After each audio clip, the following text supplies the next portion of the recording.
Recently, former Philadelphia police officer Mark Dial, well, I should put former in scare quotes, was virtually acquitted for the murder of Eddie Irizarry.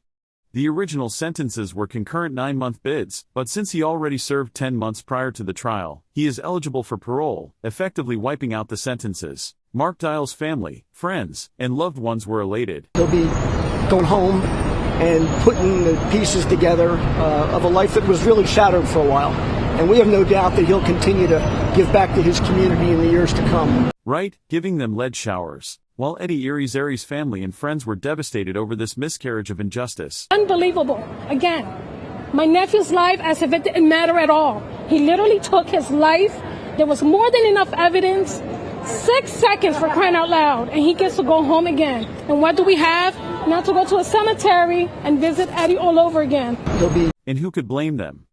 After 2 years of fighting and struggling to achieve justice for Juanito, which included a multitude of setbacks, most notably the initial dismissal of charges against Dial, the end result could not be any more infuriating for the family, and it goes to show that the slogan of serve and protect was never meant for the most marginalized of this country. The entire ordeal from start to finish had bullshit written all over it.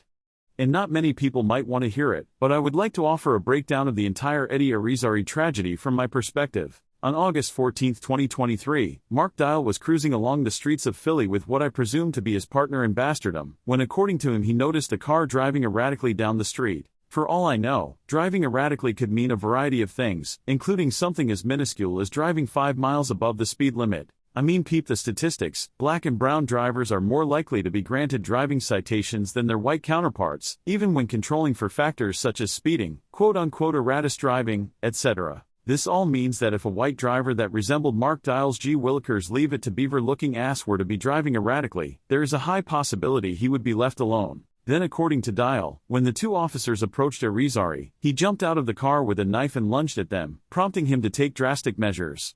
Yeah, about that.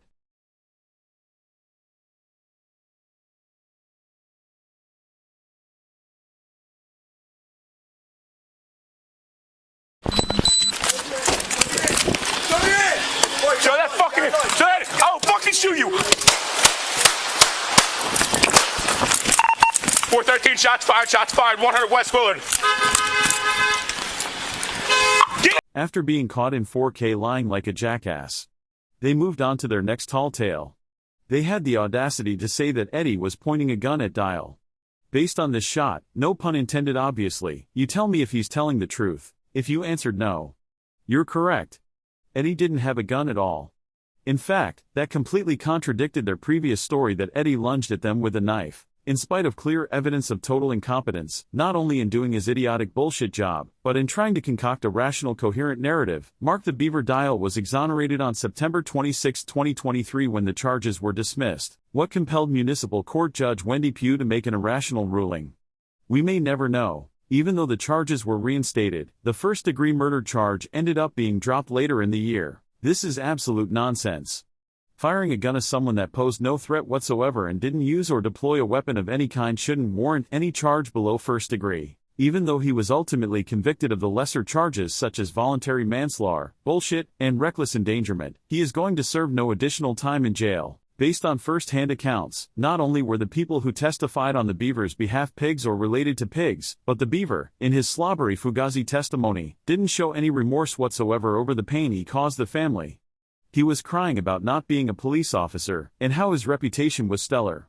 It's stellar because the judicial system keeps letting you off the hook. What makes this sentencing all the more fucked up is that when the city of Philadelphia reached a settlement with Walter Wallace Jr.'s family, it promised it would devote more resources and funding to providing officers with tasers, as well as training on how to use them. For Mark the Beaver Dial to not even consider using a taser when faced with a non-threatening situation shows that not only is he a cowardly, despicable piece of shit, but that the Philadelphia government completely lied to the family of Walter Wallace Jr. Even though getting $2.5 million was nice, what the family was fighting for was making sure that the tragedy of Walter's murder will never happen again, and by giving the Beaver a slap on the wrist, who knows how many times this fuckshit will happen.